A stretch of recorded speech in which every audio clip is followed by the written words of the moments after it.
Welcome back, everyone, to another episode of the MMA Pick'ems podcast, where we'll be breaking down UFC Fight Night, Dern versus Rodriguez, and we actually have a pretty decent card here. I know a lot of people are going to complain about the fact that this card is pretty weak, not a ton of name value, which is kind of true compared to some of the other Fight Night cards, but we're more or less getting a Fight Night every week or so. And it's kind of unrealistic to have every card be super stacked. But, that said, though, this card is actually pretty decent. It's a bit more of a prospect card. Like the main event, Dern, pretty decent prospect, honestly. And then, we have Matheus, Nicolau, Agapova versus Mazo, which, battle of the prospects still.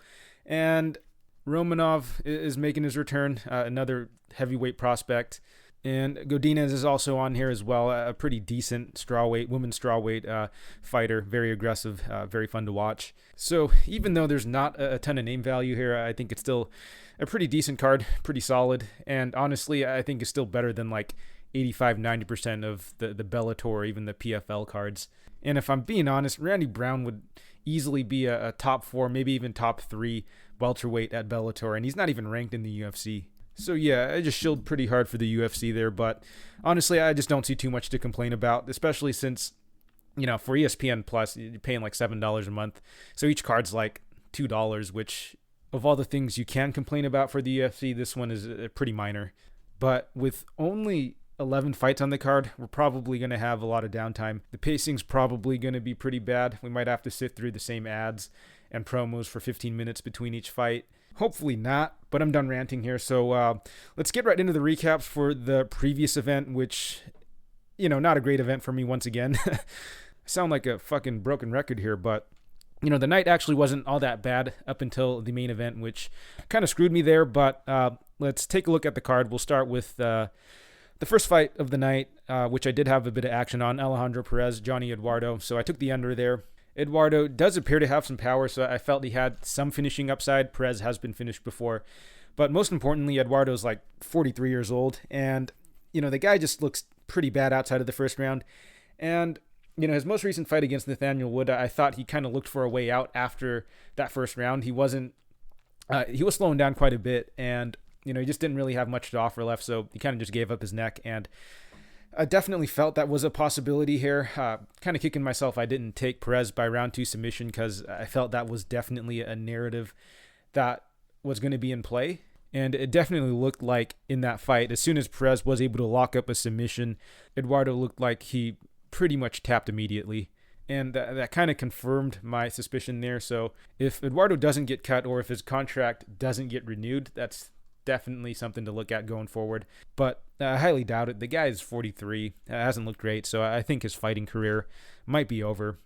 But moving forward, Stephanie Egger, Shanna Young, not much to say about this fight. I didn't realize Egger would have just that big of a size advantage, and the stoppage was a little questionable. Definitely seemed a little early, but I don't think that Young would have taken too many more shots. I think this fight likely would have been stopped within the next 5 or 10 seconds anyways.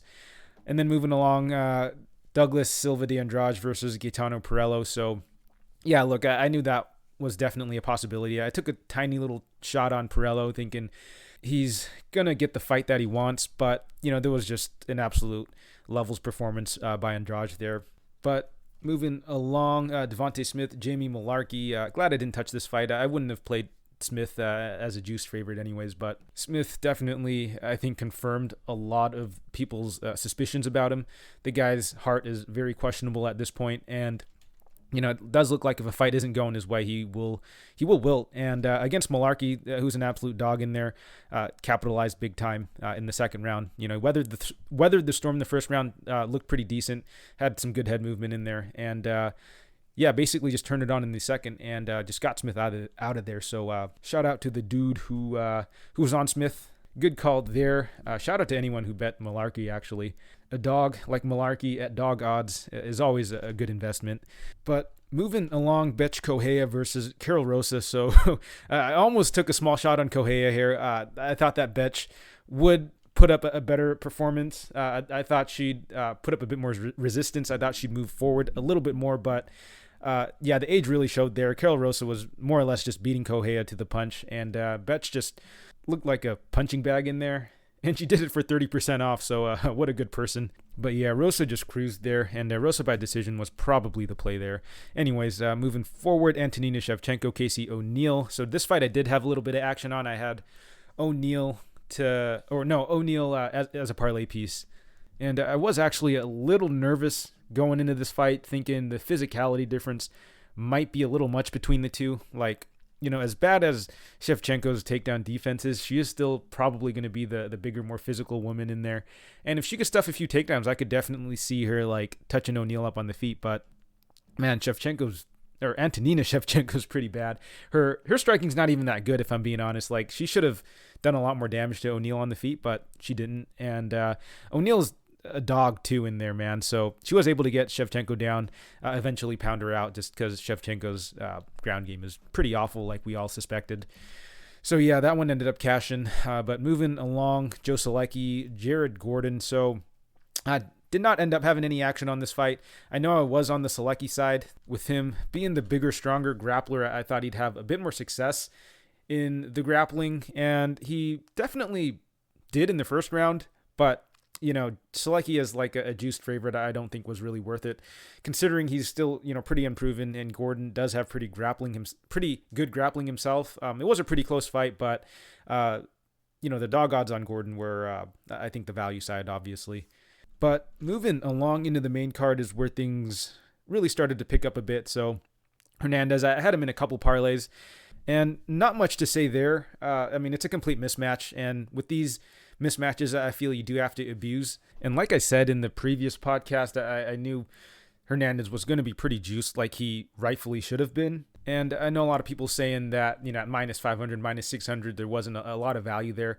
Obviously, in hindsight, you could say there was more value, but even before the fight, I felt there was like pretty good value, because I really didn't think Breeden was all that good. And, I definitely felt that a lot of people were giving Breeden way too much credit for looking decent, at the regional level. Like, I heard a lot of people saying, Breeden, he looks good, he looks okay, looks like he's got some skills, which is definitely true. I mean, the guy doesn't look like horrible or anything, but you do have to consider this is against low level regional fighters. Like, he's not even looking decent against, top end regional fighters. This guy's looking okay and decent against very low level guys on the regional scene. And, say what you will about Hernandez, but the guy in this matchup is the better athlete, the more technical fighter, the more experienced fighter. And this is honestly a situation that Hernandez thrives in. So, I put Hernandez in a number of parlays, and I did take Hernandez to win in the first round. But moving along, Misha Cirkunov, Krzysztof Jotko. So this is another fight I had a bit of action on Cirkunov. Honestly, just a very poor performance on both guys' part. And Jotko did have a number of fouls in there, but I honestly expected Cirkunov to have a bit more success with the grappling.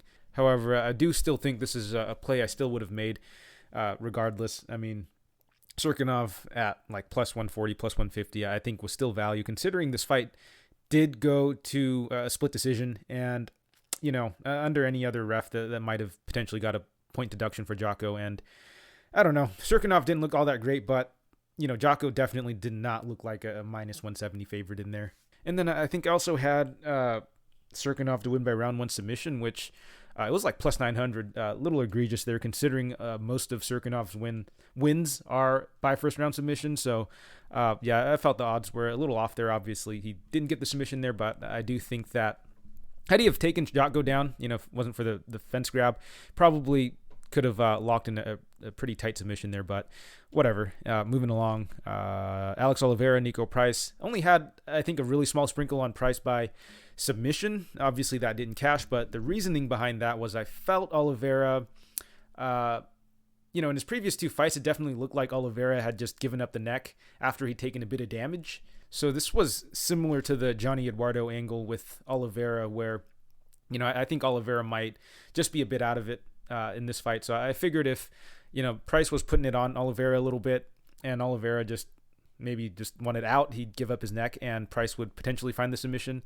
And in that first round, when Price had a lot of top time on Oliveira, I thought it was going to get close to cashing, but obviously, Price not really a submission guy. So, the odds were pretty crazy. I think it was like plus 1,500 or so. So I just put like a 0.1 unit stab on there.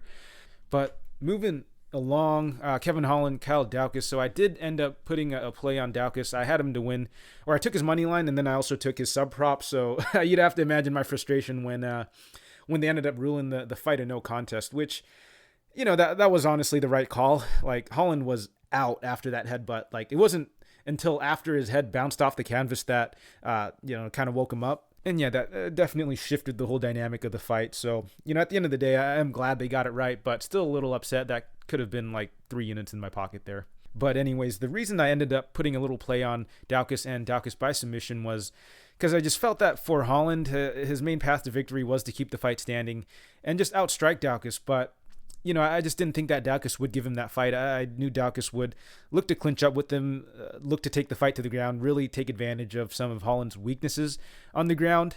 And I know Daukaus looked pretty bad against Hawes in his last fight, but I don't want to completely write off that performance because before that fight, Daukaus did also have a fight with Brendan Allen, which involved a lot of scrambling and a lot of grappling, and Daukaus honestly did not look that bad on the ground, and his cardio did not look that bad either versus Allen, who I felt was a superior grappler to Hawes. Hawes is a really strong wrestler, but Brendan Allen, a better scrambler, a better submission artist, a better grappler overall.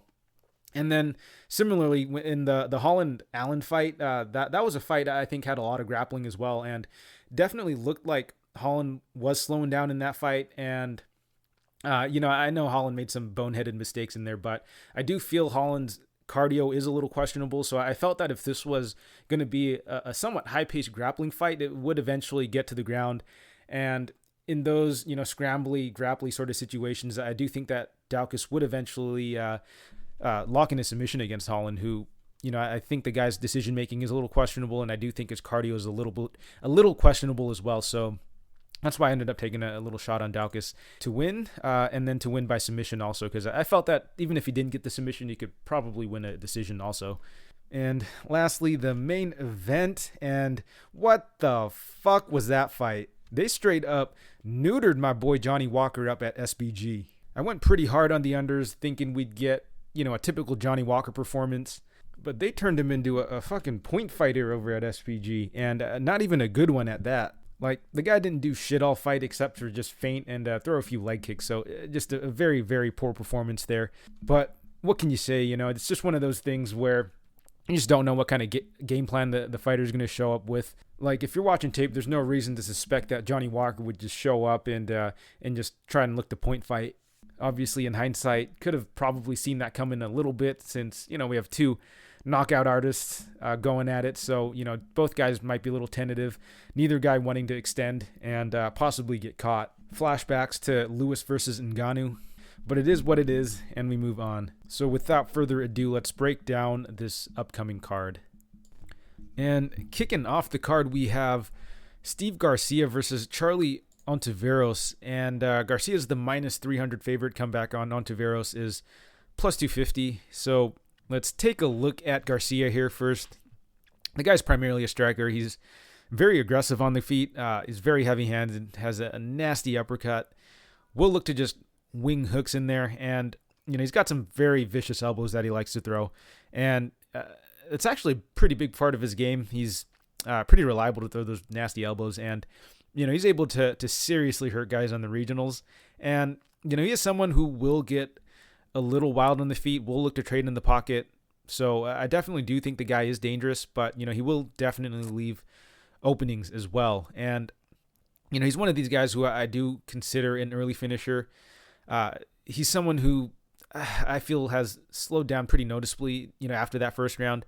And, if you watch him fight, I don't think you'd be surprised at all. The guy puts on a pretty heavy pace in that first round, and he sits down quite a bit on his shot. So yeah, he definitely expends a lot of energy in that first round, looking to get the finish. Honestly, he hasn't shown the best defensive grappling, but we haven't really seen too much from it. I think we only have that Pena fight to go off of, which he was coming in short notice, and I believe up a weight class also. So not gonna hold that against him too much, especially since Pena, I think, is a pretty solid grappler, someone who's really good at taking the back. And, I don't think it'll matter too much here in this fight. Ontiveros he's primarily a striker also, kind of awkward on the feet, keeps his hands low. We'll throw crazy axe kicks and such. We'll look for like flying knees, lots of just crazy low percentage moves, and just lots of movement on the feet, honestly. But definitely seems to be all flash. You can kind of pull this off against very low level guys, but I just don't think he'll be pulling this off at a high clip whatsoever at the UFC level. And he is someone who will fight with his hands down, chin in the air, is super hittable. So lots of red flags surrounding this guy, and haven't even mentioned the fact that this guy is pretty damn fragile. I believe he's been finished in all of his losses, which, is kind of ridiculous. The guy's got, I think 7 losses? Yeah, so he's been finished 7 times already. So yeah, I definitely do feel he's pretty chinny, and honestly just overall pretty fragile. Like, he's been finished via neck injury, rib injury, and, there was this fight where Ontiveros was eating some nasty knees and basically waved the fight off himself, but the ref told him to keep fighting. Like, Ontiveros was basically verbally tapping there, but the ref was like, nah, you're going to have to die, bro. Doing his best Herb Dean impression. I really recommend checking that video out. I believe it is on YouTube. It was his fight against Varetnikov or whatever the fuck his name is, but yeah, it was a little while ago. He was eating some nasty knees in the clinch and then was trying to call off the fight, but ended up eating like 5 or 6 more unanswered shots because the ref wouldn't call it for him. Anyways, my point is the guy's durability and heart are a massive concern in this fight. So, I feel that coming into this fight, if Garcia is able to land a few heavy shots on Ontiveros might just look for a way out. That said, though, Ontiveros is, I feel, a bit dangerous as well, though. He's definitely got some power, and with his awkward striking, he might be able to hit you at a pretty weird angle, and he's going to throw some pretty crazy, spinning shit and axe kicks in there. So if he's able to land, he could probably put you out. But he is someone that, if he isn't able to get you out of there in that first round, he's probably just going to crumple. So for that reason, I do have to go with Garcia here. I just can't pick the ultra fragile Ontiveros. But, I don't think I'd lay like the minus 400 on him. If anything, I think the fight does not go the distance is probably the look. I have a good feeling if Ontiveros isn't able to land his kill shot early, he's probably just going to quit in there. So yeah, I definitely feel the under or the fight doesn't go is probably going to be pretty juiced for that reason. And I probably will still put a couple units there, but I think the only thing keeping me from just absolutely dropping the hammer on, the fight doesn't go the distance is the fact that there's going to be a pretty big size discrepancy in this fight. And, this was something I probably should have mentioned a little earlier, but Garcia has fought as low as 135 before. He's missed weight a ton of times at 135 and even at 145, so, kind of unprofessional on his part, but he is someone who has fought at bantamweight, whereas with Ontiveros, he's fought mostly at welterweight. He's fought a couple times at, I think, middleweight as well, but for the most part, he's fought at welterweight. They're going to be meeting in the middle here at 155, but, I do feel that Ontiveros is naturally going to be the much bigger, stronger fighter. And so it makes this fight a little concerning if you're looking at the unders because, Ontiveros, he's taking damage from just guys that are much bigger and much stronger. So, those guys are hitting much harder. They're going to be able to make him quit in there. Whereas Garcia, while he does pack a punch, it's against, 135ers, 145ers. Like, how is that power going to translate against someone who's fought most of their fights at 170, right? So, just a little concerning there. But, I just can't overlook the fact that Ontiveros has just quit in so many fights. So, maybe the power of Garcia might not be enough to make Ontiveros quit here, but I think I might still put a little bit on the fight doesn't go the distance, or at least the under. But who knows? Garcia's an absolute dog in there, and once he starts putting his hands on Ontiveros might just look for a way out. So I'm going to take Garcia here, and I'll take him to win by first round TKO. And moving along, we have Lupita Godinez versus Sam Hughes. And Godinez is the minus 205 favorite. Comeback on Hughes is plus 175. And we'll start with the underdog, Hughes. So, on the feet, I feel Hughes is a pretty basic striker, honestly. She does like to move forward, back her opponents down, pump the jab out, and kind of just wing that overhand. But, outside of that, I don't think she's looked all that impressive. I will have to say, though, she is pretty tough. She's shown she could fight through quite a bit. And She was taking a lot of damage in that Torres fight, and it was only because of a doctor stoppage that fight stopped. But regardless, she is someone who will look to move forward and throw down. And interestingly, this is actually going to be a step down in competition for Hughes, because Hughes made her UFC debut against Tecia Torres, who is a legit ranked fighter. So, really tough debut for her. And then most recently, she went up against Loma Lookboonmee, who, very solid prospect in her own right. And, you could argue that Godinez might be a tougher fight, but I do feel that, Loma is a little more well-rounded, is the higher caliber fighter, even though, Loma is a bit smaller. But, yeah, I do feel ultimately this is a step down in competition for Hughes, right? But, with that said, though, I don't think that this is going to be an easy fight by any means for Hughes, because Godinez is an absolute tank of a woman. She likes to pressure, move forward, and just chuck bombs in there, man. She's got some pretty heavy hands, and she is definitely someone who could put on a pretty nasty pace as well.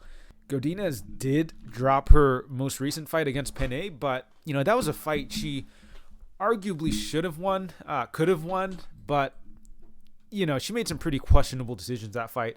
Regardless of how you scored that fight, who you thought won, she made some pretty bad decisions in there. And what I mean by that was she just kept clinching up with Penne, right? Like, she had a very clear advantage on the feet in the striking, but it seemed like every time she had Penne hurt, she would kind of clinch up with her, or at least engage in the clinch to the point where Penne was able to just tie up with Godinez and eventually take the back in a lot of the exchanges. I think Godinez had some very ill-advised trips as well, and she gave up her back a lot in that fight, and Penne was able to kind of just win the fight on the basis of just being able to backpack Godinez for extended periods. So yeah, I feel like Godinez might have slightly questionable fight IQ, and she made that fight just much, much closer than what it should have been. Like, she could have just battered Penne on the feet, honestly. And yeah, I think there's a good chance this happens against Hughes here. Hughes not going to have like that veteran savvy that Penne has.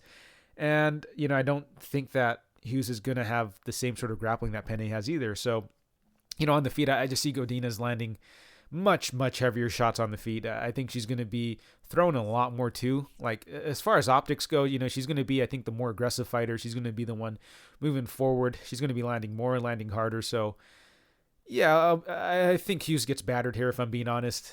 Hughes, she's extremely hittable. You could say Tecia Torres is, a ranked fighter, so, you don't want to take too much away from that performance. But, Torres was just landing at will on Hughes. And even on the regional scene, Hughes very hittable. There's a little bit of MMA math here for you, but Hughes was in a pretty competitive fight against Demopoulos, whereas, Godinez basically just styled on Demopoulos for 5 rounds. So, if that's any indicator, I do think that Godinez should be able to style on Hughes here, if I'm being honest.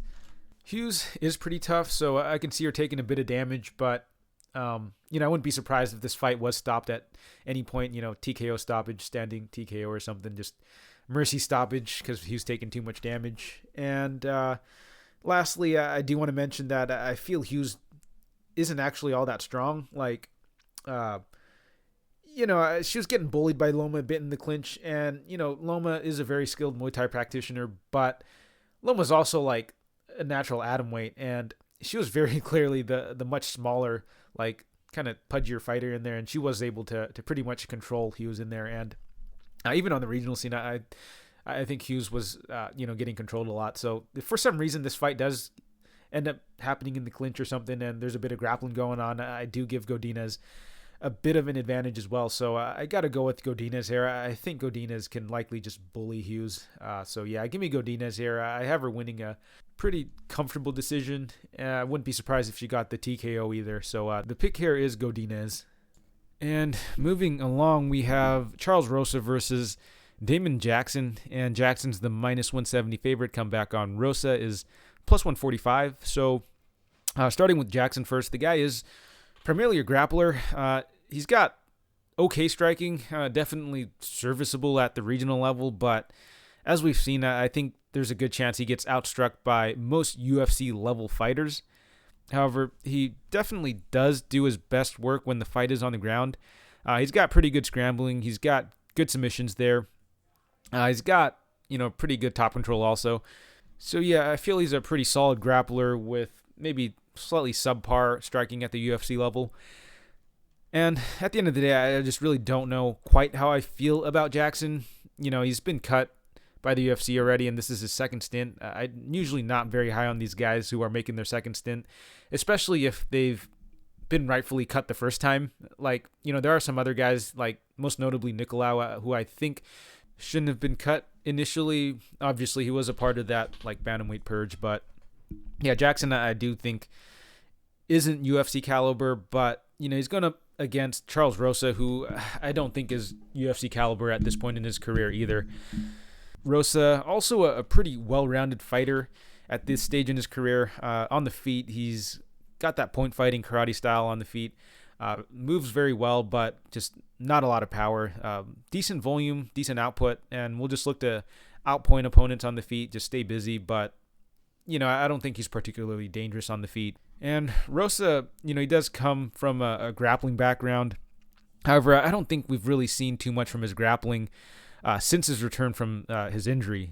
In fact, I think that his defensive grappling has pretty significantly regressed since he's returned. Because if you look at some of his most recent losses, he's just been absolutely dominated on the ground. And even his most recent win against Justin James, James was able to get a good few minutes of control time on top of Rosa. And Justin James he's not UFC caliber. I think the guy has just one win in the UFC by a very fluky knockout, and since then has, put together, I think, 3 or 4 losses. So even though Rosa did win that fight, I don't think it was a particularly good win, and I don't even think he looked that good in that fight. So I feel this will be a pretty tough fight for Rosa stylistically, because Jackson is a pretty competent grappler. He has shown that he can definitely lay on top of opponents and smother them, which is a very clear path to victory for Jackson here.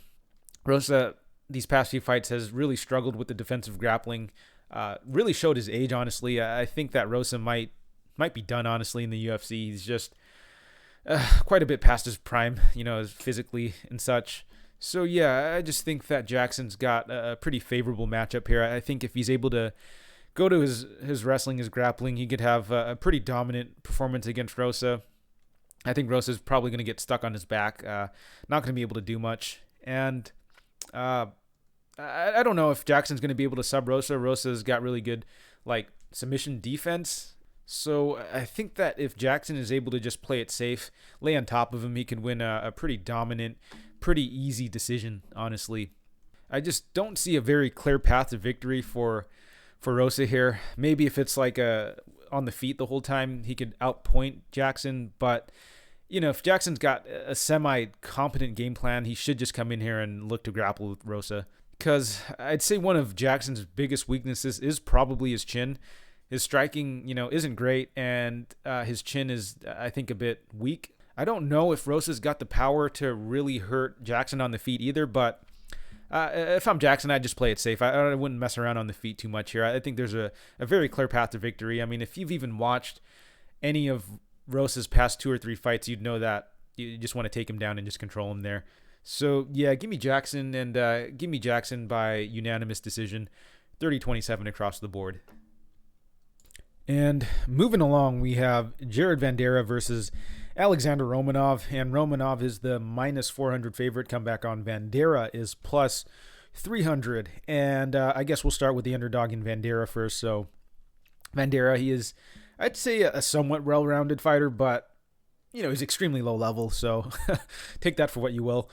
Coming into the UFC, I thought he was a bit more of a grappler, but he definitely showed some hands versus Tafa, and actually doubled Tafa up in strikes, actually. And, that was actually very surprising. I did actually bet Vanderaa in that fight. I thought Vanderaa would go to his grappling a little more, but he put on an absolute clinic against Tafa, who I thought was the better striker at the time. But, it just really goes to show you how garbage low-level heavyweight is. There's just, you just don't know what the skill gap is between, anyone in the lower levels. So, I guess Vandeera's got some hands, but before that fight, he was someone who went to his grappling a lot more.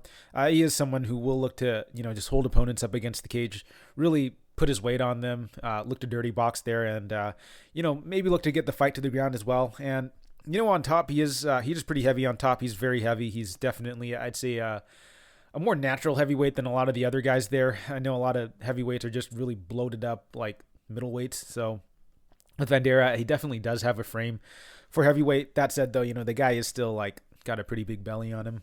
But yeah, Vanderaa does have, a pretty decent offensive grappling game, pretty decent offensive striking. I think one of his biggest holes, though, that he's shown is going to be his defensive grappling. I think we really only have that Spivak fight to go off of, at least on the UFC level, where Spivak basically just took him down and just dominated him there. And even on the regional scene, I think he kind of struggled a little bit. I know he was having some trouble holding down certain guys. He was getting reversed and swept and stuff. So, I just don't think Vanderaa is all that great. And he'll be going up against Romanov, who is definitely going to look to take Vanderaa down. Romanov's got very explosive wrestling. The guy's able to pick up opponents and just slam them a lot of the time. And once he's on top, he's extremely ferocious with his ground and pound. And, for the most part, Romanov's just been running through his opponents. He's just been able to outmuscle them, take them to the ground, and basically just beat on them there.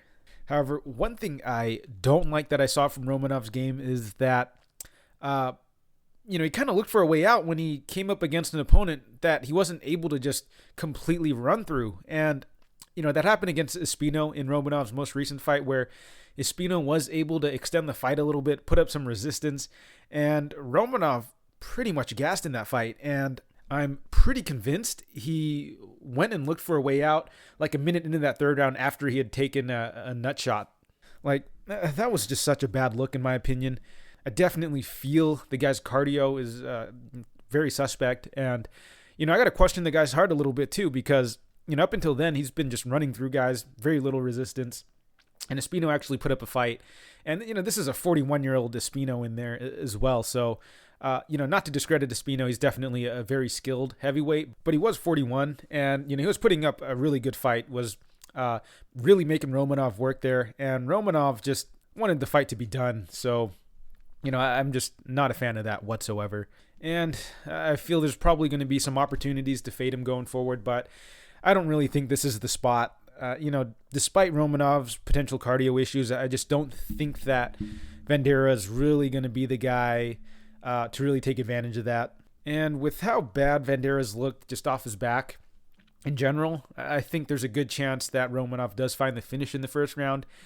And, even if Romanov isn't able to find the finish, even if Romanov does blow his load in that first round, Vanderaa will have taken so much damage. I just don't know if he's going to be able to mount any like crazy comeback. And, second of all, I do think that after Romanov's most recent performance, I think there's a good chance that Romanov might just slow down the pace a little bit, because, that's a good learning lesson regardless. So, I think going into that second round, should Vanderaa survive, I think that Romanov should still have enough in the tank to still take Vanderaa down and just hold him there. Even if he isn't laying the most ground and pound, he can definitely have a lot of success just holding Vanderaa down, because Vandeera's bottom game just looked very, very bad. And I definitely feel that Romanov is the more athletic fighter in there. Maybe not the more technical one, but, I do feel he's more athletic. And if he is able to get Vanderaa down, it's going to be a long, long night for Vanderaa. Like, realistically, I think the only way Vanderaa wins this is if Romanov just completely gasses himself out in that first round and has nothing left in the tank going into the second and third round. But even then, I just don't know if Vandeera's got the skills to fully capitalize, because this kind of reminds me of that tough fight between this prospect and then against this guy. I'm blanking on the name, but it's I think like this firefighter who quit his job and to fight, and he basically just got dominated that fight anyways. But I just don't know if Vandeera's got the skills or the athleticism to really abuse Romanov's potentially bad gas tank. And that's assuming he gets out of the first round, right? Because there's a good chance Romanov just takes him down and just batters him for that first round and gets a TKO or something. But yeah, I got to go with Romanov here. There's just no way that I could take Vanderaa against him, seeing how bad Vanderaa looked on the ground and just how aggressive and explosive Romanov is. So give me Romanov, and I'll have him winning by round 1 TKO. And in the next fight, we have Laureano Staropoli versus Jamie Pickett. And Staropoli's the minus 185 favorite. Come back on Pickett is plus 160. So I guess we'll start with Staropoli here first. So Staropoli, a pretty decent striker. He's got quick hands, pretty tight combinations. He's got a decent kicking game as well. Overall, does seem to have a bit of power, although it doesn't look like it's really translated at the UFC level. I don't know if he's really even hurt anyone at the UFC level, but the guy does have a ton of finishes on the regional scene. On the feet, though, I've seen him go to the well a bit with the spinning attacks. Definitely not a fan of that, especially because I think the guy's cardio is a little suspect. So, him routinely going to those, spinning attacks is just a complete waste of cardio for him at this point. His takedown defense is pretty bad. He was taken down by, Means and Salikov, who aren't exactly grapplers. And, they had a lot of success there with the wrestling. He's also struggled quite a bit against fighters in the clinch also. They've had a lot of success holding him against the cage. And we saw that happen most recently against Elliott, who was pretty much just able to clinch fuck him all fight. And, even in some of his other fights, he just gets controlled way too easily. And I definitely feel that his size is a bit of a factor here. I do think that at 185, he is pretty undersized. And at 170, I wouldn't say he's like too small there, but I do think he is maybe a bit smaller than average, even at 175. Or 170. So I think he will struggle a bit against grapplers, or even people who will look to grapple in general against him. So I think overall, his size and the fact that he's got pretty shitty defensive grappling is it's not going to bode well for him going forward. But he'll be going up against Jamie Pickett, who is primarily a striker. The guy's very tall, very rangy, but isn't someone who uses his length all that well. He does have some decent kicks, but he doesn't really throw them. And actually, Jimmy Pickett doesn't really throw much in general. The guy is just super low volume, very tentative, gets backed up quite a lot, and actually spends a good amount of time on his back foot. But that said, though, the guy has shown he can hit some takedowns, and that's going to be a big factor in this fight. Because even though Pickett is going to be the bigger fighter, the taller, lankier fighter, I think that Staropoli is likely still going to have the advantage on the feet. But I think what the big equalizer is for Pickett is going to be the wrestling. But, the issue with that is Pickett's not really a wrestler. I mean, he's shown he could do it, but it's not really a strong point in his game. And, if I'm being honest, I just don't think Jamie Pickett's a really good fighter at all. The guy, he's 0-2 on Contender Series, and somehow he still gets a fight in the UFC. But, in the UFC, he's 0-2, and oh, you know what? I messed up. Actually, he's actually 1-2 in the Contender Series. His only win being against Jonathan Patty, like in his third attempt at Contender Series. Both of his fights in the UFC have been losses. One to Nchukwi and then one to Jordan Wright. So I feel that Pickett's a pretty big fraud. I don't think he belongs in the UFC. I don't know how this guy got 3 shots at the Contender Series, loses twice, and still, ends up making the UFC after 1 win. But here we are anyways, and, Pickett is coming off of a pretty nasty knockout, took a ton of damage to that fight, so you have to wonder if his chin might be cracked at this point, because up until that point, Pickett has been known to have a pretty cast iron chin. The guy was eating some nasty bombs from Soriano, was able to fight to a decision there, and had not been finished up until that point. So you do have to wonder if the damage has finally caught up to him after that Wright knockout. So bit of a concern coming into this fight, especially against Staropoli. Jesus Christ, almost had a fucking seizure there. Anyways, Staropoli's, I think, got a bit of power, even though it hasn't been seen at the UFC. He's probably going to be the quicker guy in there. Will probably have the quicker hands for sure, and will likely be the more aggressive striker in this fight. So, I definitely do have to lean Staropoli in this fight, but I just can't overlook that massive hole in Staropoli's game. Like, Pickett is likely going to get cut after this fight if he loses. So, I wouldn't be surprised if he just played it super safe and was just spamming takedowns and just looked to cage push this whole fight because, we saw with Staropoli, or Staropoli, is Staropoli or Staropoli? I can't fucking remember anyways. But yeah, I wouldn't be surprised at all if Pickett just played it extremely safe, kind of took Delidzi's game plan and just looked to grind up against Staropoli for 3 rounds and make this just a very boring sort of fight.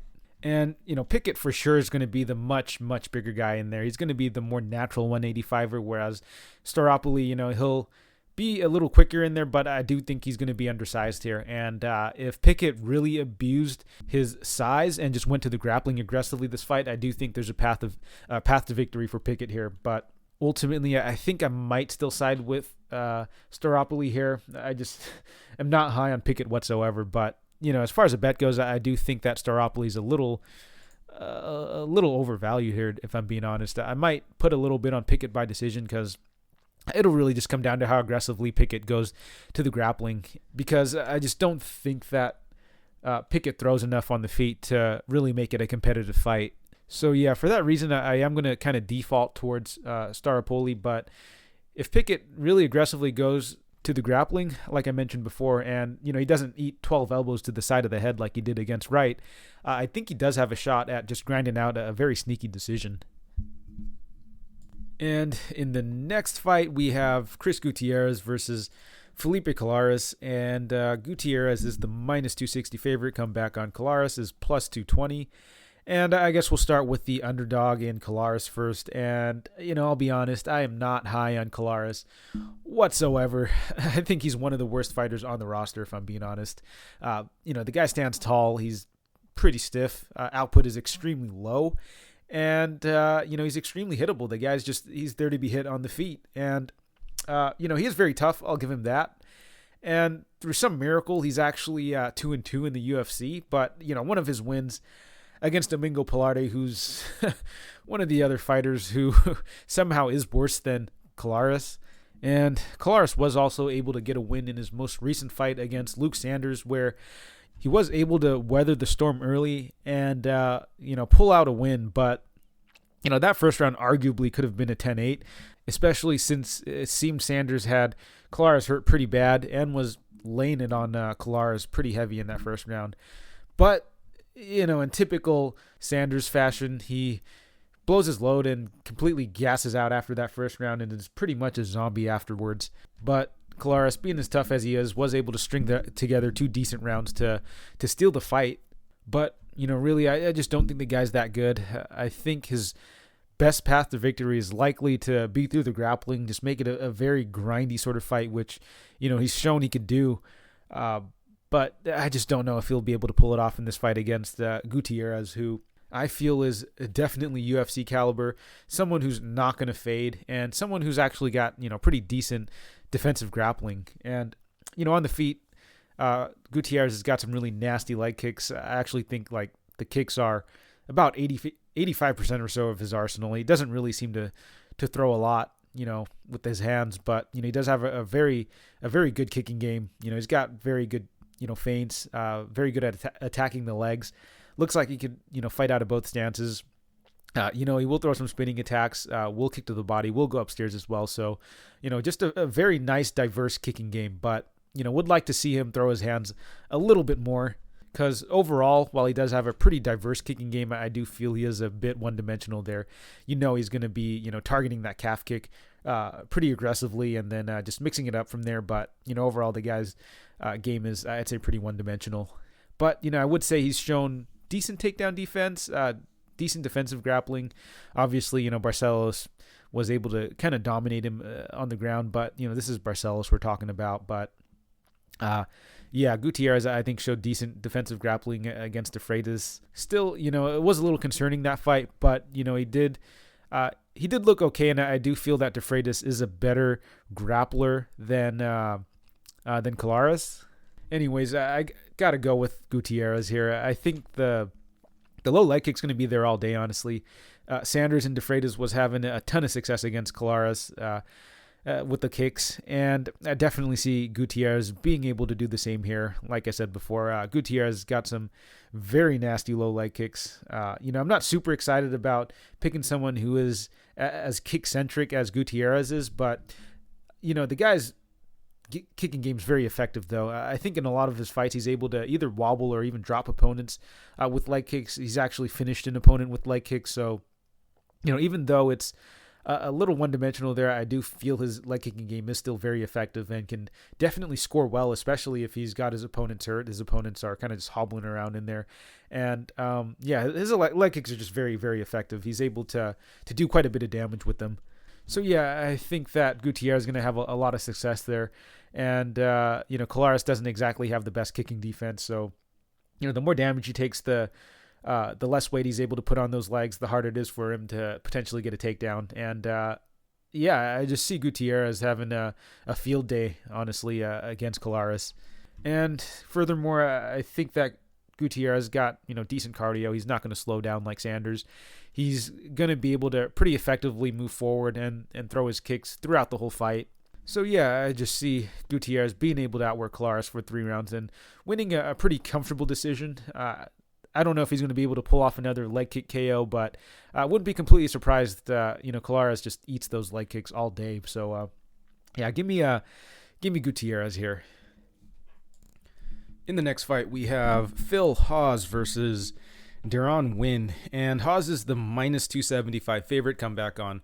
Winn is plus 235. So we'll start with Hawes first. The guy's very explosive on the feet. He's got very heavy hands, very heavy kicks, and, he's just super dangerous on the feet, honestly. He's got a ton of power, and, he's very strong. He's got great wrestling also. So, the guy is pretty well-rounded. He could put you out on the feet, and if that doesn't work, he could just take you down and control you on the ground. But, the only thing that kind of puts me off of him a little bit is going to be the cardio, and I know he looked good against Daukaus in his most recent fight, but I'd like to see a little more from him. I'd like to see at least one more good performance from him cardio-wise before I could definitely say that his cardio's improved. And, I think I mentioned this in a previous podcast, but Daukaus did have COVID before that fight. And while he said he was more or less asymptomatic, Daukaus definitely looked a little more lethargic in there. And, maybe I'm reading into this a little too much, but I do feel that Daukaus's cardio historically hasn't been that bad, and it looked like way worse than usual in that fight. So, I don't want to put too much stock in that one performance for Hawes. But, if he comes out here and he shows like phenomenal cardio, he's able to put on like a pretty heavy like grappling pace, I might be sold a little bit more. But as of right now, I am a little tentative in regards to, if his cardio is actually improved. Overall, I do think he's got a pretty solid skill set, though. He's a phenomenal athlete, but he's got a lot of really, really nice tools, kind of looking like Brunson 2.0 in there, with the wrestling and the heavy hands. But, he'll be going up against Winn, who this guy's an absolute tree stump of a man. Like, he's pretty small for the division, but, he is very, he's very squat, a little rotund, honestly, but, I do think he is a bit small for the division. He's definitely got that wrestler build, though, very long arms for his size, wide back, the whole deal. But, on the feet, his striking's really not good. Doesn't help that he's super undersized as well, so, he's going to have to close a lot of space to get into distance. That said, though, he's typically not going to look to just box with you for 15 minutes unless you're Eric Spicely, which, that was a really, really weird performance. The fact that he was able to competitively, strike with Spicely for, 15 minutes was pretty astounding, because Spicely had, pretty crazy length and size and reach advantage over Winn. Anyways, Winn's pretty reliable to go to the wrestling, honestly. He'll cage push for sure if he's not able to take his opponents down, but, he does have a pretty nice single blast double, all the works, basically. The only issue is, he is very, very small for the division, so he's going to have to constantly work to take opponents down, because opponents usually are able to just kind of work their way back up because of the size and the strength discrepancy, but, that said, Winn is still very aggressive with it, and, he's shown he could hit 7 or 8 takedowns in a fight. And, he definitely does slow down as well, but he is still someone who will aggressively look for the grappling and wrestling even when he's tired. And, the guy's actually 2-1 in decisions, with his only loss to Stewart being a split decision. So for as much as we kind of meme Winn for being severely undersized, as much as I want to criticize him for not having the discipline to make the cut down to 170, the guy is more or less a pretty reliable fighter, honestly. But now that I've gotten that out of the way, I do still have to side with Hawe here. Hawe obviously is going to be the much more a natural 185er, and Hawe does come from a wrestling background as well, so I do think he'll have a bit of success staving off the takedowns of Winn. Furthermore, I do feel that Hawe is going to be the much more dangerous striker on the feet.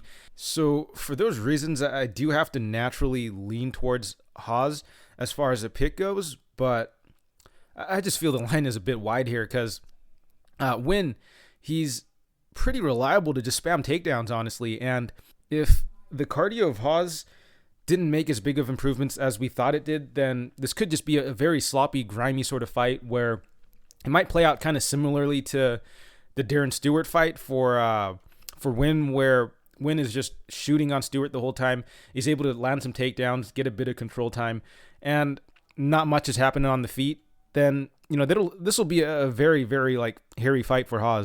And obviously, I think that Hawe definitely can just starch Winn here, but I do feel that Winn's going to look to close the distance pretty quickly, look to make this a very just slow, grindy sort of fight. And Winn definitely has the style to do that. And I feel the longer this fight goes, the more it favors Winn. I think if he's able to get off on his grappling, the power of Hawe is definitely going to get diminished. I think that after defending 3 or 4 takedown attempts from Winn, I do think that Hawe will start to slow down a bit. I don't know if slow down to the point where Winn can just start just smashing him on the ground, but I do feel that it'll be a very slow paced fight. And if that happens, I definitely don't want to be holding a minus 275 ticket on Hawe here. So, I definitely feel that Hawe shouldn't be this big of a favorite, honestly. I don't know if I'll bet Winn just yet. I might just put a little bit on Winn by decision because I do think there is an opportunity here for Winn to just make it a very just sloppy, grindy sort of fight. But ultimately, as far as pure pick goes, I am going to side with Hawe here. I think that he should be able to do enough on the feet for the rounds to swing in his decision. And it's definitely not going to be an easy fight for Winn, for sure. So, pure pick, I'm going to go with Hawe. But, I might put a little bit on Winn by decision if it's plus 450, plus 500 or so. Moving right along, we have Mariya Agapova versus Sabina Mazo. And Mazo's the minus 160 favorite. Come back on Agapova is plus 140. So I guess we'll start with the dog in Agapova first. She is primarily a striker. She's kind of light on her feet, but honestly, I do think her striking is a little bit awkward. It is a bit loopy, and she does wind up pretty big on her shots from what I've seen. Also, she definitely does get a little wild in exchanges also, and with that, she definitely does seem to have a bit of power on the regionals. I'm not really sure how that's going to translate to the UFC. I know she's got to finish over Cyphers, but who isn't finishing Cypher these days? And I believe that was actually from a head kick, which she followed up with the rear naked choke. So I don't think that really speaks too much to her power because, you can really knock anyone out with a head kick. Anyways, after that Cyphers win, Agapova kind of drops the ball. She calls someone out. She says, I want the easiest fight in the division. I want Shanna Dobson. And, maybe not the exact words that she said, but, we all know what she was thinking. She wanted an easy fight. She wanted another highlight reel KO. And, she gets the fight. She comes out hot, blows her load, and gets finished in the second round, which, not a good look whatsoever. And, that leads me to one of my biggest concerns with Agapova, and that's going to be the cardio. She's definitely shown that she'll slow down after that first round. And, maybe the cardio is questionable. Maybe it's also because she puts quite a bit in her shots in that first round. So I do think with a bit of better pacing, she could definitely have, maybe 2 pretty solid rounds because, she's really hunting for the finish in that first round. And, outside of that, though, she did slow down a bit in pretty grappling heavy fights with Cortez, I believe. That first round was pretty competitive, but outside of that, Agapova didn't really put put up much resistance when it came to the grappling. I think Cortez had a lot of success there, controlled Agapova for significant periods of time during the second and third rounds. And then obviously we have the Dobson fight where she just blew her wad in that first round, and Dobson was able to just take Agapova down and just pound her out. But I'm not going to completely write her off after those performances because Cortez is a pretty solid wrestler, and going into the Dobson fight, she definitely overlooked her opponent and didn't really fight a smart game plan there. So I do think that that was definitely a learning lesson there. So I think if she slows it down a little bit, she should be able to perform a little better going forward. However, that's definitely a concern still.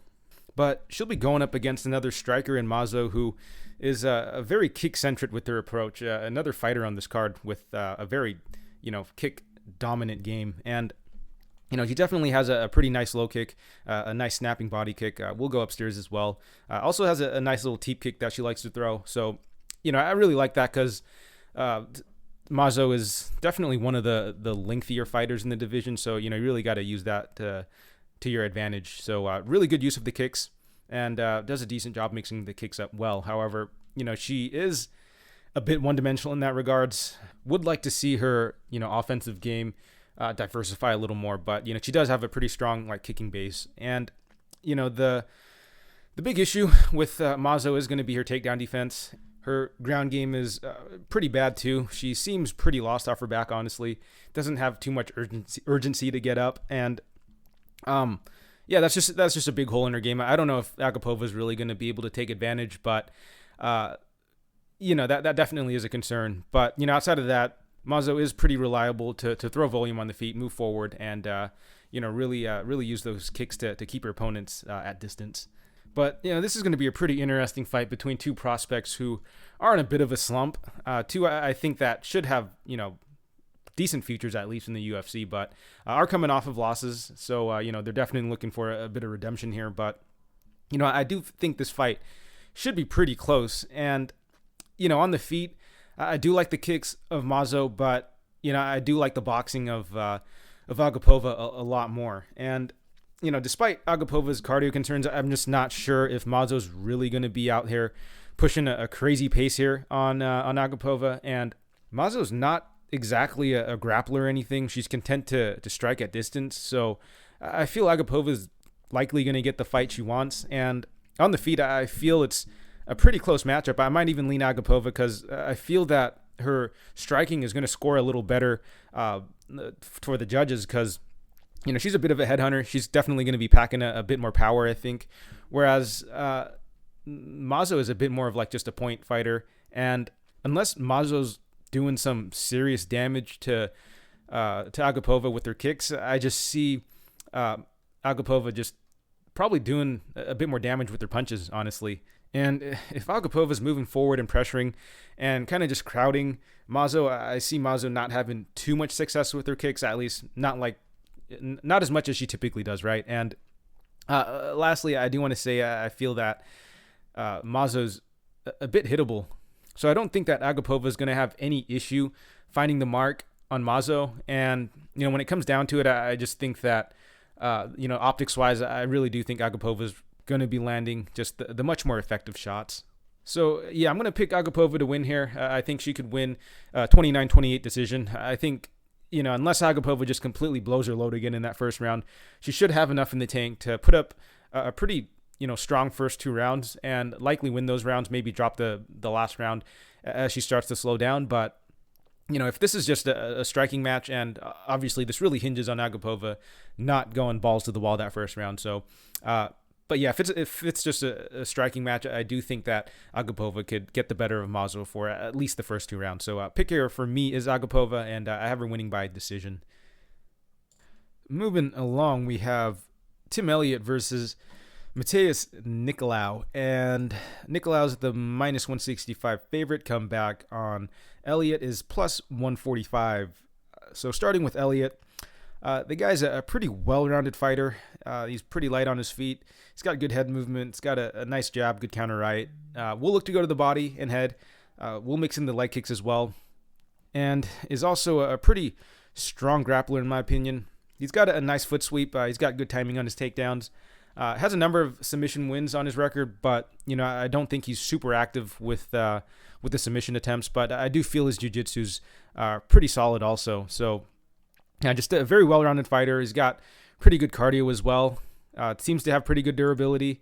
I know he's got 2 knockout losses on his record, but one was all the way back in 2012 when he was really young, really early in his career also. And then the other was a really weird knockout. It looked like, he had blocked a kick from Dustin Ortiz, but somehow it still went through. And he got finished there. So a really weird knockout. And yeah, I don't know if that's any indicator for his chin or anything. But in any case, I don't think it'll matter too much here. I don't think that Elliott is a very heavy hitter or anything. Elliott is another well-rounded fighter. He's got very unorthodox movements on the feet. Is someone who will move forward, pump out volume. And, he is someone who will feint a lot, pump out a lot of feelers, and generally does seem to have a very high work rate, even if he isn't landing a lot. So, yeah, as far as optics goes, I do think that Elliott's going to look like the fighter that is maybe working a bit more, even though I don't think his shots will be landing that much, and I don't think he'll be landing that hard either. And honestly, I think Elliott's kind of got pillow fists. Anyways, he does have a really strong grappling base, though. I do consider him a bit more of a grappler, even though I did say he's kind of well-rounded. I do think the grappling is his strong suit. He's got great scrambling. He's got great jiu-jitsu and can put on a pretty crazy pace on the ground. And Elliott, he's fought some pretty tough competition, too. So overall, I feel Elliott's a pretty solid fighter. But, he is getting a little old, and he is kind of having a bit of a resurgence in his career. He's on a 2-fight win streak, but I do have to mention it's against 2 of probably the worst fighters in the division. Maybe a bit of an exaggeration, but Espinoza and Benoit, I think are pretty bad. I don't think either of them are with the promotion anymore. Espinoza doesn't have like any defensive grappling, and then Benoit, most recently just lost to a guy who was fucking 3-3. But yeah, I mean, it's good he won, but I don't think those wins aged particularly well. Anyways, for this matchup, I just feel that Elliott is just outgunned everywhere. Like, I feel the fight should be competitive wherever the fight is. Like, I think both guys are very well-rounded, very skilled fighters, and I definitely give the experience advantage to Elliott, but, he is also going to be the much older, much more worn fighter, whereas Nicolau, he's still, I don't want to say green, but I think he's entering his prime. He's got a very well-rounded skill set. So on the feet, it should be competitive. On the ground, it should be competitive. Elliott's known to be a very fantastic grappler, but, I think he's just at the stage in his career. I just don't think he can put on that crazy of a grappling pace anymore. And Nicolau, I think, will definitely be the fresher fighter in there. He's probably going to be the stronger fighter. So I feel that Nicolau's probably going to be able to win a lot of these grappling battles should it go to the ground. And it's not like Nicolau's got no cardio or anything and that Elliott's going to be able to just break him. I think that Nicolau will definitely be able to hang on the ground. So I think that Nicolau should be able to beat Elliott pretty soundly here. Honestly, I just don't see too many paths to victory here for Elliott. Maybe, if it's just a pure striking fight, it'll probably play out closely. Maybe the refs or the judges score a couple of rounds for Elliott, just because it looks like he might be doing a little more. And I guess maybe Elliott could submit Nicolau, but, Nicolau's got, pretty fantastic grappling himself. And really, I think the biggest thing going for Elliott is going to be the experience. Like, he's fought some of the best guys in the division, but he hasn't really beaten anyone of note, honestly. And, neither has Nicolau, but, going through the record, actually, I think they've beaten some of the same guys like Louis Smolka and Felipe Efrain. But at the end of the day, I just think that Nicolau is a pretty decent prospect, and Elliott is a solid veteran, but I think at this stage in his career, he's a bit more of a gatekeeper, and I do feel that Nicolau's got the goods to get it done this fight. So give me Nicolau, and give me Nicolau to win via decision. And in the next fight, we have Randy Brown versus Jared Gooden. And Brown's the minus 250 favorite. Comeback on Gooden is plus 210. So we'll start with Brown first. Brown's primarily a striker, very tall, very rangy for the division, and he is someone who uses his length pretty well, actually. He's got a very good use of his kicks, will pump the jab out, and has a pretty nasty 1-2 down the pipe. Overall, I do think he's a pretty solid striker, and I do feel he's got some power as well. So if he's able to catch you clean, I do think he could put you out. He's also got pretty competent jiu-jitsu as well. I think he's gotten a few triangle chokes. He's well versed on the ground, but he does seem like someone who can get stuck on their back for a bit. So he might be a little too comfortable with some of his jiu-jitsu. So that definitely is a little bit of a concern for him here, but I don't think that it'll be too big of a factor in this fight, because he'll be going up against Jared Gooden, who is primarily a striker also. And, I actually don't think that the striking of Gooden's all that good, actually. He's got a nice jab, 1-2, and an overhand right, and, definitely does seem to have some power, but I feel he's pretty one-dimensional, and I feel he's also pretty hittable also. And, he made his UFC debut against Joban, which, not an easy fight whatsoever, but this is also a much older Joban, 38-year-old Joban in his retirement fight. And I think he got pretty thoroughly beat that fight. He did have some moments there, but, Joban was able to pretty much touch up Gooden at will that whole fight. And then, in his next fight, he gets matched up with Abubakar Nurmagomedov, which should have been a pretty favorable matchup for him in terms of like the striking, right? But Abubakar was able to get the better of Gooden on the feet by a pretty decent margin. Like, Abubakar was landing, I think, the much heavier shots and was landing just much more in general, I think, on Gooden. And, I guess you can kind of make the argument that maybe Gooden was anticipating the takedown. He wasn't, really letting his hands go. And Abubakar actually did land some pretty heavy shots early, which might have really shifted the dynamic of the fight. But, overall, just not a good look whatsoever on Gooden's part. And then in his most recent fight against Stolze, he's coming in short notice and just starts Stolze within the first minute. So, I really don't think you could take much from that performance. So I guess all we really know about the guy is he's got power and he's able to knock guys out who are probably not UFC caliber, guys who have likely subpar striking in Stolze. So I feel that Gooden is likely going to struggle against any half-decent striker in the UFC, and Randy Brown is definitely a good striker in the UFC. He's for sure UFC level. I'd consider him top 15, top 20 level. And, some people might not agree with that, but I think we can all agree that Randy Brown is at least UFC caliber. And I feel that Brown is just going to be a step ahead in terms of striking against Gooden. Brown's been in there with just much better strikers, much higher level fighters in there than Gooden, whereas Gooden is getting outboxed by Abubakar and a 38-year-old Joban who's in his retirement fight. Look, I just think that Brown is going to have the quicker hands in there. He's going to have the much more diverse striking. I think he's the much more technical guy in there. And, Brown will actually be the taller, rangier fighter also. So, yeah, on the feet, I just think that Brown is the better fighter, honestly. I think, realistically, Gooden's probably only has got a puncher's chance in there.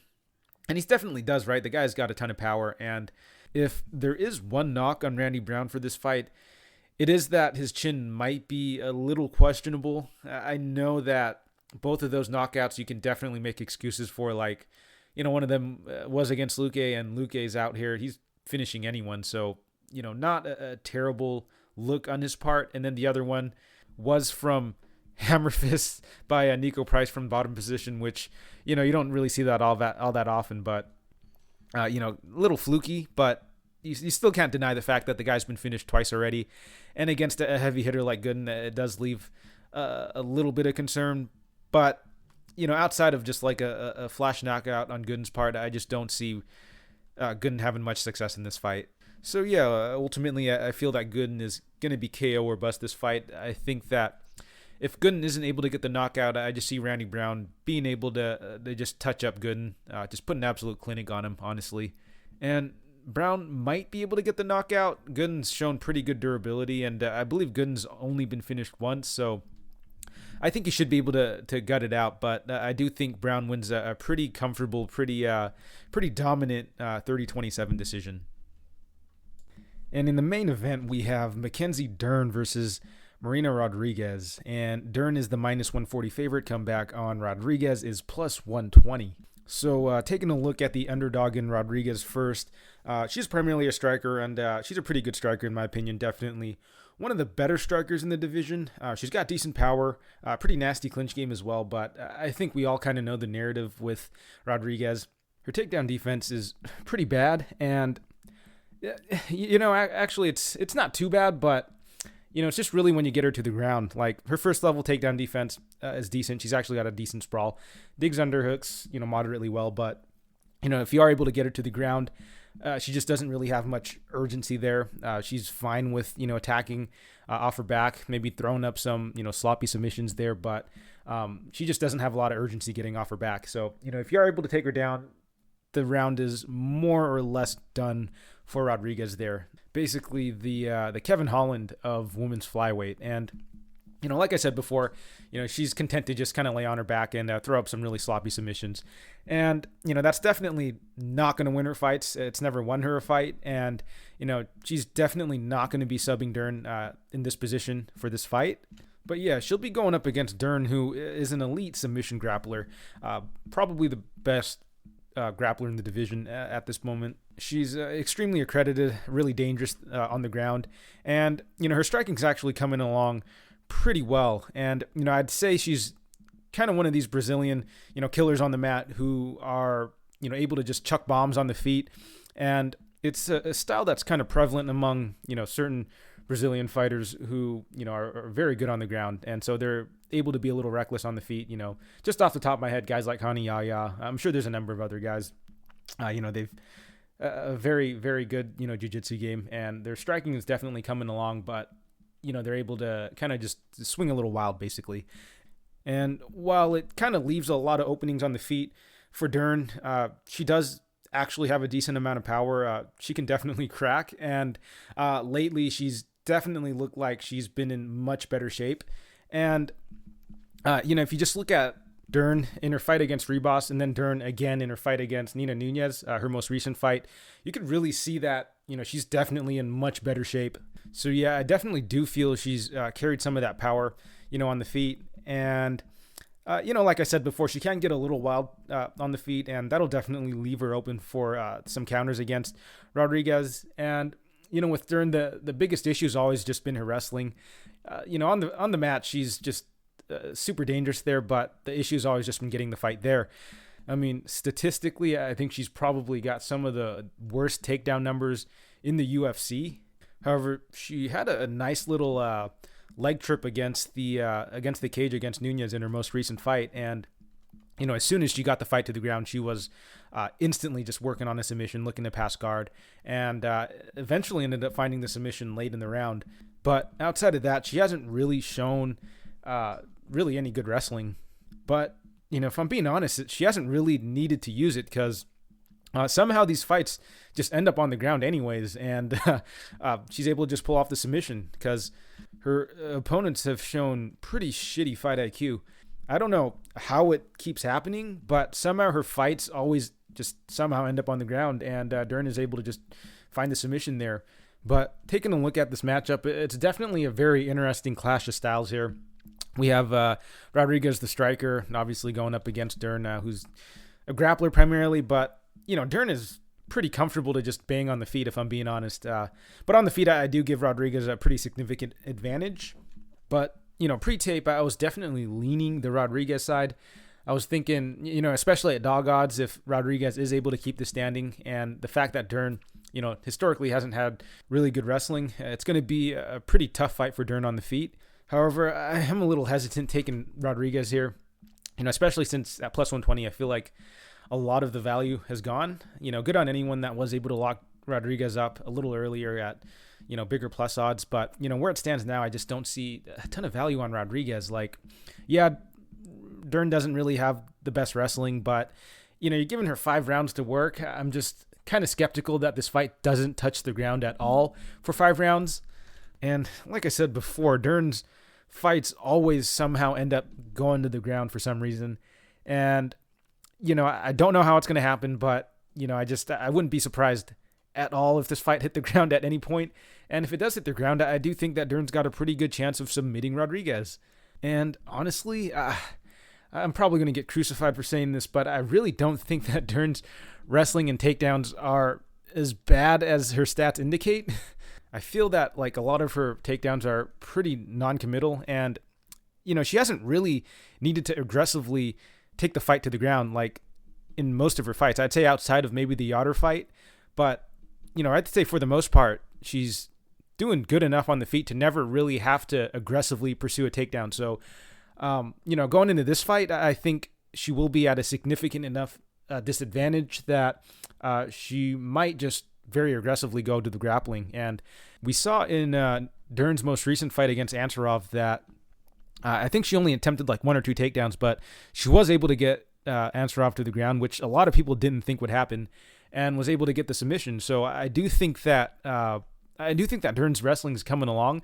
We just haven't really seen a ton of opportunities for her to show it, and I think this is a good fight for her to put that on display a bit. I don't even think she'll need like fantastic wrestling to get Rodriguez down, because Rodriguez does actually have like, I'd say, pretty subpar defensive grappling and takedown defense. So I think that over the course of 25 minutes, I'm like pretty certain Dern will be able to find a takedown and likely get the sub. So give me Mackenzie Dern here. I don't know when it's going to happen, and I don't know how she's going to get the fight to the ground, but it's going to end up there, and she's going to find the submission.